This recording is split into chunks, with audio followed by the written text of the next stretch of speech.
Good morning everyone. Good morning everyone. मैं सुदर्शन कुमार आपका अपना चैनल SMITI जोन में फिर से आप लोगों का एक बार स्वागत करता हूं। आज के इस वीडियो में मैं आप लोगों को प्रदीप्ति यानी इल्यूमिनेशन चैप्टर के कुछ वस्तुनिष्ठ प्रश्न के बारे में बताऊंगा। इससे पहले हम प्रश्न संख्या 1 से लेकर के प्रश्न संख्या 20 तक के ऑब्जेक्टिव को बता चुके हैं। आज चलिए हम क्वेश्चन नंबर 21 से स्टार्ट करते हैं, जो कि ये अरिहंत बुक से लिया गया है।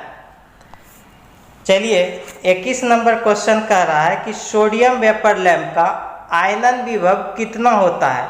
देखिए ये सोडियम वेपर लैंप की बात कर रहा है कि सोडियम वेपर लैंप का आयनन विभव कितना होता है, उसको जानिए आप लोग। तो ये सोडियम वेपर लैंप का आयनन विभव होता है 5.512 वोल्ट। 5.12 वोल्ट जो क्वेश्चन ऑप्शन नंबर 1 सही है। ठीक है, अब हम ये सोडियम वेपर लैंप से कुछ जान लें कि सोडियम वेपर लैंप में हम लोग क्या करते हैं, हाई रिएक्टिव ट्रांसफार्मर का यूज करते हैं और इसके प्राइमरी साइड में हम कैपेसिटर लगाते हैं और सेकेंडरी साइड में हम लोग क्या करते हैं, ये हाई रिएक्टिव हाई यानी 2 इलेक्ट्रोड को जोड़ते हैं। यानी आप सोडियम वेपर लैंप को समझिए। सोडियम वेपर लैंप का कंस्ट्रक्शन को हम आपको बता देते हैं कि देखिए सोडियम वेपर लैंप में ये प्राइमरी साइड है। प्राइमरी साइड में हम लोग कैपेसिटर लगाते हैं और ये जो सेकेंडरी साइड है, इस सेकेंडरी साइड में हम लोग क्या करते हैं कि यहाँ पे ये आप लोग देखिएगा, यहाँ पे क्या होता है, इसका थ्योरी भी हम बता चुके हैं, आप एक बार देख लीजिए। यही आपका सोडियम वेपर लैंप है, ये मेरा इलेक्ट्रोड है, ये हमारा एक इलेक्ट्रोड है, ये इसमें 2 इलेक्ट्रोड रहता है, वो टंगस्टन का बना रहता है। और देखिए इसमें 2 ट्यूब रहता है, ये इस तरह करके देख रहे हैं, ये है, इसमें आपका 2 ट्यूब है ये। तो ये आपका क्या है, सोडियम वेपर लैंप है। ये देखिए हाई रिएक्टिव ट्रांसफार्मर है, ये जो देख रहे हैं ये हाई रिएक्टिव ट्रांसफार्मर है। इसके सेकेंडरी से हम लोग क्या किए हैं, इलेक्ट्रोड को जोड़े हुए हैं और इस समय हम लोग क्या करते हैं, लोड रहित अवस्था में इसके बीच में जो विभवांतर आरोपित करते हैं 380 वोल्ट से लेकर के 450 वोल्ट विकसित करते हैं, जिसके कारण इसके बीच में हम लोग क्या करते हैं, यहाँ पे जो देख रहे हैं यहाँ पे हम लोग क्या कर रहे हैं, नियोन गैस भरा रहता है इसमें, ये इसमें यहाँ पे नियोन गैस भरा रहता है ये इसमें हम लोग क्या करते हैं, नियोन गैस भर के रखते हैं। तो यहाँ पे उसका आयनीकरण करवाते हैं। यानी जब लोड रहित अवस्था में इसको हाई रिएक्टिव ट्रांसफार्मर से कनेक्ट करते हैं तो यहाँ पे हम लोग क्या करते हैं कि इसमें बहुत ज़्यादा वोल्टेज विकसित करते हैं, जिसके कारण यहाँ क्या होता है, इलेक्ट्रॉन डिस्चार्ज प्रक्रिया प्रारंभ होती है और उसके कारण मेरा लैंप क्या होता है, जल जाता है, यानी प्रकाशित हो जाता है। यानी इस लैंप को पूर्ण प्रकाशित होने में 10 से 15 मिनट लगता है। फिर उसके बाद ट्रांसफार्मर का हाई रिएक्टेंस होने के कारण इसका आउटपुट वोल्टेज क्या होता है, घट जाता है। घट करके कितना आ जाता है, 110 वोल्ट। ये याद रखिएगा। शुरू में लोड रहित अवस्था में इसको हम लोग क्या करते हैं, 280 वोल्ट से लेकर के 450 वोल्ट तक इसमें विकसित करते हैं। इतना विकसित करने के बाद इसमें जो हम लोग नियोन गैस भरते हैं, वो नियोन गैस क्या होता है, आयनीकृत हो जाता है। आयनीकृत होने के बाद इसमें क्या होता है, इलेक्ट्रॉन डिस्चार्ज क्रिया प्रारंभ हो जाती है, जिसके कारण लैंप प्रकाशित हो जाता है। अब क्या होता है कि 10 से 15 मिनट के बाद जब ये पूर्ण प्रकाशित हो जाता है तो इसका वोल्टेज क्या होता है कि वो घट करके 110 हो जाता है। किसके कारण घटता है, तो हाई रिएक्टेंस के कारण। ठीक है, अब देखिए प्राइमरी साइड में जो हम ये कैपेसिटर लगाए हैं, प्राइमरी साइड में जो कैपेसिटर लगाएं, ये क्या करता है, हमारे पावर फैक्टर में हुए गिरावट की क्षतिपूर्ति करता है। ठीक है, अब ये जान लीजिए कि ये जो है ना कितने ल्यूमेन तक होता है, तो ये जो है ना, ये सोडियम वेपर लैंप जो होता है हमारा, ये इसका 40 से 50 ल्यूमेन LM पर वाट का होता है। ठीक है, इतने तक इसकी होती है यानी इफिशियंसी। अब अगर इसका एज की बात की जाए तो इसका एज होता है 3500 आवर, यानी 3500 ये घंटा तक चलता है। इतना ये हो गया इसमें। चलिए, इसमें जो 2 टंगस्टन लेते हैं, यानी 2 इलेक्ट्रोड लेते हैं, वो टंगस्टन का बना होता है। पूछेगा आपको कि इसमें क्या करते हैं हम लोग। हाई रिएक्टिव ट्रांसफार्मर लेते हैं। सोडियम वेपर लैंप में इनिशियली हम लोग क्या करते हैं, इनिशियली उसमें हाई वोल्टेज विकसित करते हैं। कितना, 380 से लेकर के 450 वोल्ट तक। जब पूरा विकसित हो जाता है इसमें, यानी पूरा आयन विकसित हो जाता है किसमें, नियोन में। नियोन गैस जब पूर्ण रूप में डिस्चार्ज हो जाता है तब इसका वोल्टेज ऑटोमेटिक क्या हो जाता है, घट जाता है। कितना घट करके, 110। ठीक है, चलिए अब चलिए हम लोग 22 नंबर क्वेश्चन की ओर। 22 नंबर क्वेश्चन में क्या कर रहा है कि फ्लोरेसेंट ट्यूब का प्रयोग किया जाता है। फ्लोरेसेंट ट्यूब का हम लोग प्रयोग क्या करते हैं। देखिए, फ्लोरेसेंट ट्यूब का प्रयोग हम लोग अध्ययन कक्ष, दुकानों की प्रकाश व्यवस्था में भी करते हैं, सड़कों की प्रकाश व्यवस्था में भी करते हैं, यानी ए बी दोनों में करते हैं फ्लोरेसेंट ट्यूब का। चलिए 23 नंबर क्वेश्चन में आइए। 23 नंबर क्वेश्चन में कह रहा है कि नियोन लैंप के इलेक्ट्रोड के बीच कितना विभवांतर उपस्थित होने पर नियोन गैस आयनीकृत हो जाता है। देखिए, नियोन लैंप के इलेक्ट्रोड के बीच हम कितना विभवांतर उपस्थित करें कि वो नियोन गैस क्या होगा, आयनीकृत हो जाएगा। तो नियोन गैस का पहले देख लीजिए। नियोन गैस का जो है ना ये फिगर, इसका ऐसे हम सारा वीडियो आप लोग को जो है ना इसका बता चुके हैं, फिर भी जो है ना आप लोग देख लीजिए। ये नियोन गैस जो है ना इस तरह का होता है।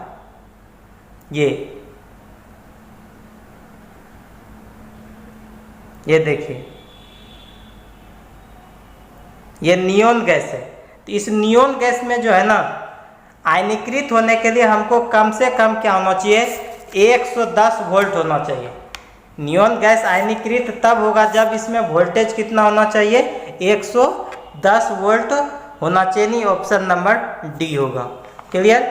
चलिए, और neon gas, neon sign lamp का हम लोग प्रयोग कहाँ करते हैं, नियोन साइन लैंप का प्रयोग हम लोग एडवर्टाइज में करते हैं। याद रखिएगा, विज्ञापन कार्य या विद्युत स्रोत की उपस्थिति में हम इसका उपयोग करते हैं।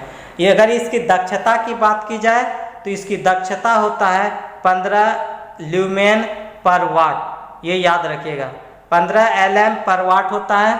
अगर इसका एज की बात की जाए तो ये इसका होता है 1000 घंटा तक ये चलता है।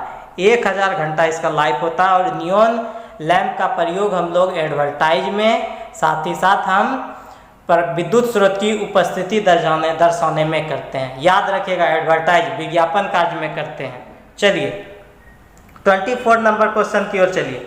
24 नंबर क्वेश्चन में कह रहा है कि टंगस्टन तंतु लैंप की निर्गत निर्भर करती है। देखिए, टंगस्टन तंतु लैंप की आउटपुट किस पे निर्भर करता है, तो आउटपुट उसका निर्भर करता है तंतु के तापमान पे।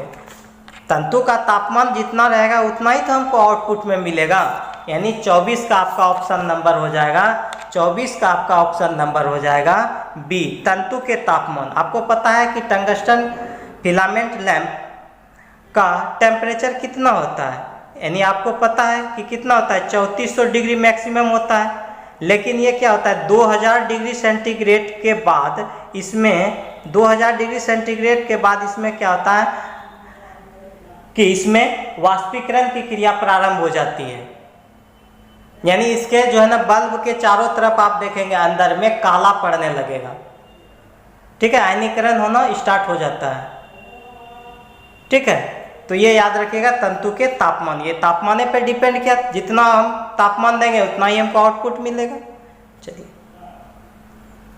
अब चलते हैं हम लोग 25 नंबर क्वेश्चन में। 25 नंबर क्वेश्चन में कह रहा है ट्यूबलाइट को डीसी पर प्रयुक्त करने के लिए आवश्यक अतिरिक्त युक्ति क्या है।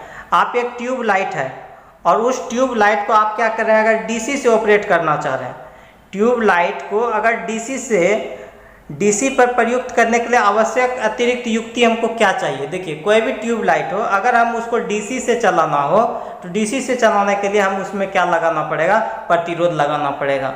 क्लियर, याद रखिएगा, जब हम अगर ट्यूब लाइट को डीसी से चलाएंगे तो उसमें हमको अतिरिक्त युक्ति जो है प्रतिरोध भी लगाना पड़ेगा। चलिए 26 नंबर क्वेश्चन की ओर चलिए। 26 नंबर क्वेश्चन में कह रहा है गैस भरे टंगस्टन लैंप के प्रचारण के लिए कितना तापमान आवश्यक है। देखिए गैस भरे है, गैस भरे टंगस्टन लैंप के प्रचारण के लिए, गैस भरे टंगस्टन लैंप के प्रचारण के लिए कितना तापमान आवश्यक है।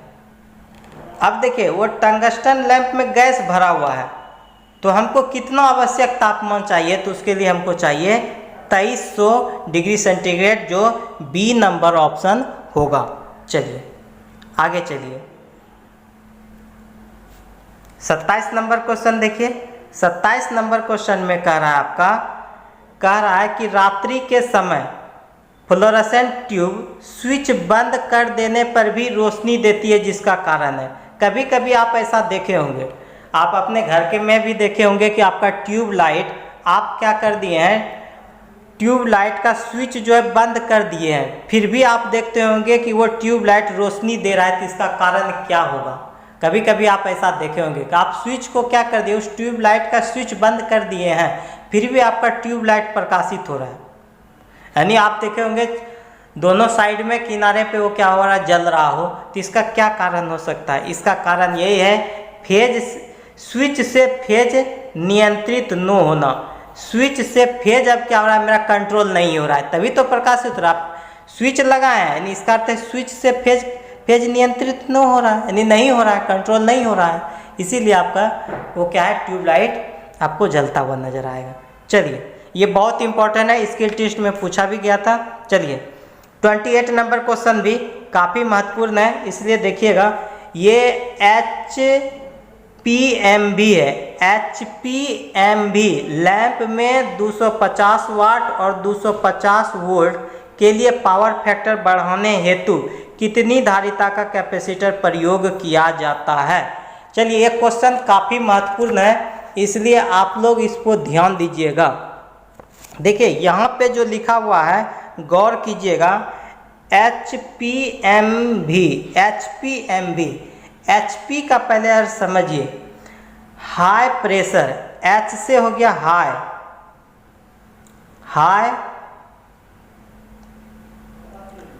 हाई P से हो गया आपका प्रेशर,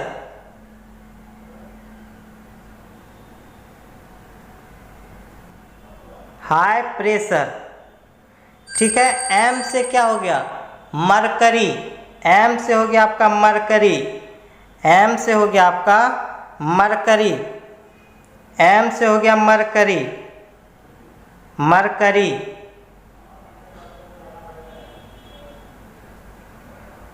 मरकरी, ठीक है। V से हो गया वेपर, V से हो गया वेपर। याद रखिएगा, आपको कभी भी पूछ सकता है HPMV का फुल फॉर्म, तो HPMV का फुल फॉर्म होता है S से हो गया आपका हाई, P से हो गया प्रेशर, M से हो गया मरकरी, V से हो गया vapour. High pressure mercury vapour lamp में कह रहा है कि 250 वाट और 250 वोल्ट के लिए पावर फैक्टर बढ़ाने के लिए कितनी धारिता का कैपेसिटर प्रयोग करते हैं, ये मोस्ट इम्पॉर्टेंट है। अब चलिए अब देखिए, यदि आपको कभी भी अगर आपको पूछता है, ध्यान दीजिएगा, यदि कभी भी पूछे आपको 250 वाट और 250 वोल्ट है, क्या कर रहा है, 250 वाट और 250 वोल्ट, आप वाट पे आइएगा, 250 वाट रहे, जब 250 वाट रहेगा तो हम लोग कितना का यूज करेंगे, जब 250 के लिए होता है 20 माइक्रोफैराड, याद रखिएगा 250 वाट के लिए 20 माइक्रोफैराड, जो ऑप्शन नंबर 1 में है। यदि आपको 250 के जगह पे, यदि आपको 250 के जगह पे अगर यदि 250 के जगह पर 100 अगर 25 वाट रहे तब हम कितने का यूज करेंगे? तब हम यूज करेंगे 10 माइक्रोफैराड का। याद रखिएगा ये 10। अगर 250 वाट है तब हम 20 माइक्रोफैराड का कर लिए। अगर इसका 250 का आधा कर देगा 125 वाट, तब हम करेंगे 10 माइक्रोफैराड का। अगर मान लीजिए ये 250 वाट को बढ़ा दिया, बढ़ा के कितना कर दिया? अगर मान लीजिए 250 वाट के जगह अगर 400 वाट रहे तब हम कितने का कैपेसिटर यूज करेंगे? तो आप ये याद रखिएगा 33 माइक्रोफैराड। ये मोस्ट इम्पॉर्टेंट है। ये जितना भी हम बता रहे हैं ये मोस्ट इम्पॉर्टेंट है, कहीं ना कहीं एग्जाम में पूछा हुआ है। चलिए क्लियर हो गए। अब 29 नंबर क्वेश्चन की ओर आइए। 29 नंबर क्वेश्चन में कह रहा है कि लाइट हाउस, सर्च लाइट या सिनेमा घर प्रोजेक्टरों में लैंप प्रयोग होता है। देखिए अगर चाहे आप सिनेमा घर लीजिए, सर्च लाइट लीजिए, लाइट हाउस लीजिए, ये सब में जनरली हम लोग आर्क लैंप का प्रयोग करते हैं। ठीक है, कार्बन आर्क लैंप। क्लियर हो गए। अब देखिए ये आर्क लैंप के बारे में अगर आर्क लैंप के बारे में हम लोग जान लें कि आखिर ये आर्क लैंप क्या होता है, इसको समझ लें। थोड़ा सा देख लेते हैं हम इसके बारे में हम आपको बता देते हैं, क्योंकि इससे पहले तो हम बहुत सारा बताए ही हैं, लेकिन ये कार्बन आर्क लैंप के बारे में जान लीजिए। इसको थोड़ा सा इसका देखिए ब्रीफ डिस्कशन हम आपको थोड़ा कर देते हैं ताकि आपको थोड़ा याद भी रहेगा। देखिए कार्बन आर्क लैंप में क्या होता है। कार्बन आर्क लैंप में हम लोग क्या करते हैं, इसमें 2 इलेक्ट्रोड लेते हैं। एक इलेक्ट्रोड क्या होगा, इसमें बड़ा होगा। आप देखिए एक इलेक्ट्रोड लिए हुए हैं, एक इलेक्ट्रोड आपका बड़ा रहता है, दूसरा इलेक्ट्रोड रहता है क्या, उस छोटा रहता है। ठीक है, और इसके बीच में हम लोग क्या करते हैं, डीसी सप्लाई देते हैं। डीसी सप्लाई याद कीजिएगा, ये हम बता चुके हैं। और इसी के ये दोनों इलेक्ट्रोड के बीच में हम लोग क्या करते हैं, आर्क उत्पन्न करते हैं। अब देखिए ये बड़ा जो है इसका एरिया क्या होता है, ये छोटे वाले से क्या होता है, 2 गुना होता है। यानी 2 गुना ये इसका एरिया मान लीजिए ए है तो इसका 2 गुना ए हो जाएगा। क्लियर है। अब यहाँ जो डीसी सप्लाई से स्रोत से कनेक्ट किए हैं ये कितना तक रहता है वोल्टेज, तो आप याद रखिएगा 40 से 60 वोल्ट होता है ये, यहाँ जो सप्लाई देंगे। एक इलेक्ट्रोड मेरा बड़ा होगा और दूसरा क्या होगा, छोटा होगा। यानी एक इलेक्ट्रोड का क्षेत्रफल क्या होगा, बड़े वाले इलेक्ट्रोड का क्षेत्रफल छोटे वाले इलेक्ट्रोड से 2 गुना होता है। और ये बड़ा वाला मेरा क्या होता है, पॉजिटिव होता है, और छोटा वाला मेरा क्या होता है, निगेटिव इलेक्ट्रॉन होता है। ये बड़ा वाला पॉजिटिव है, छोटा वाला मेरा निगेटिव होता है। ठीक है, और दोनों कार्बन का बना होता है। अब देखिए इसमें क्या होता है कि जो धन इलेक्ट्रोड होता है, यानी ये जो बड़ा वाला है, ये कितना प्रकाश उत्सर्जित करता है, यानी इसमें कितने भाग में प्रकाश का उत्सर्जन होता है, ये 85% करता है। याद रखिएगा बड़ा वाला ये क्या करता है, ये बड़ा वाला 85% प्रकाश को उत्सर्जित करता है, 85%। जबकि ये छोटा वाला आपको क्या करता है, 10% प्रकाश को उत्सर्जित करता है, ये 10% ऋण इलेक्ट्रोड। ठीक है, इतना ये है इसमें। इसको ज़्यादातर हम लोग आर्क लैंप का उपयोग हम लोग करते हैं सिनेमा प्रोजेक्टर और सर्च लाइट में करते हैं। ठीक है, चलिए 30 नंबर क्वेश्चन की ओर चलिए। 30 नंबर क्वेश्चन में कह रहा है, 30 नंबर क्वेश्चन को समझिए। 30 नंबर क्वेश्चन में कह रहा है, आप गौर कीजिएगा 30 नंबर क्वेश्चन देखिए, ये 30 नंबर क्वेश्चन को समझिए। 30 नंबर क्वेश्चन में देखिए कह रहा है सूची 1 और सूची 2 है। एक तरफ देखिए फ्लोरेसेंट कोटिंग होता है ये, ठीक है, फ्लोरेसेंट ट्यूब में एक जिंक सिलिकेट है। अब जिंक सिलिकेट है, ये मेरा क्या है, फ्लोरेसेंट कोटिंग है। ठीक है, फ्लोरेसेंट पदार्थ है, फ्लोरेसेंट पदार्थ जो कि हम लोग क्या करते हैं कि कोई भी फ्लोरेसेंट लैंप में हम लोग उसके ऊपर में परत चढ़ाते हैं इसका। फ्लोरेसेंट पदार्थ है एक जिंक सिलिकेट। तो देखिए जिंक सिलिकेट के साथ हम लोग क्या करते हैं, जिंक सिलिकेट को हम लोग क्या करते हैं, हरा, ये हरे रंग का प्रकाश उत्सर्जित करता है। ये फ्लोरेसेंट पदार्थ है। जब फ्लोरेसेंट पदार्थ आप जिंक सिलिकेट कोटिंग कीजिएगा तो वो प्रकाश आपको हरा देगा। कैल्शियम टंगस्टेट की बात की जाए, अगर कैल्शियम टंगस्टेट लिए हुए हैं, क्या है कैल्शियम टंगस्टेट, तो ये आपका प्रकाश देगा नीला, ये आपका प्रकाश देगा नीला। और जिंक बेरिलियम सिलिकेट है, जिंक बेरिलियम सिलिकेट क्या करता है आपका, जिंक बेरिलियम सिलिकेट आपको देता है पीला और सफ़ेद, इसका नाम 4 हो जाएगा। और कैडमियम बोरेट देगा आपका गुलाबी। ये मोस्ट इंपॉर्टेंट क्वेश्चन है 30 नंबर। यानी जिंक सिलिकेट कैसा प्रकाश देता है, तो जिंक सिलिकेट आपका हरा देगा। और कैल्शियम टंगस्टेट, कैल्शियम टंगस्टेट की बात की जाए तो ये नीला देता है, जबकि जिंक बेरिलियम सिलिकेट आपका देता है पीला सफ़ेद प्रकाश और कैडमियम बोरेट देता है गुलाबी, जो आपका ऑप्शन नंबर बी सही है, जो आपका यहाँ पे ऑप्शन नंबर बी सही है। चलिए आज का सेशन यहीं पे समाप्त करते हैं।